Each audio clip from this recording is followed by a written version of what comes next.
30 సార్లు air breathing ఇవ్వాలి. So దాన్ని 4 షెడ్యూల్స్ కింద డివైడ్ చేసుకోవాలి.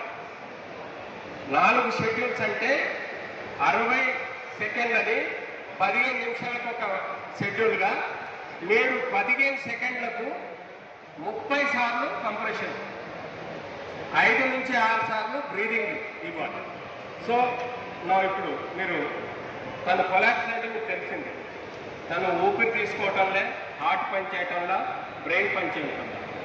ఇలాంటి సిచ్యువేషన్లో అతన్ని సరిగ్గా పడుకోబెట్టి ధైర్యంగా కాన్ఫిడెంట్గా మీరు చేయాలి. ఇప్పుడు మీరు 30 టైమ్స్ కంప్రెషన్, 5 టైమ్స్ బ్లోయింగ్ ఇవ్వండి.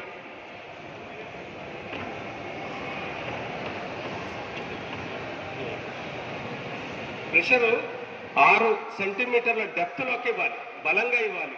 పర్సనాలిటీ హెవీ పర్సనాలిటీ కాబట్టి మీరు దాని ప్రకారం మీరు కంప్రెషన్ ఇవ్వాలి. చిన్న బాబు అయితే వేలతో చేయాలి. ఓకే, 30 టైమ్స్ ఇచ్చారు.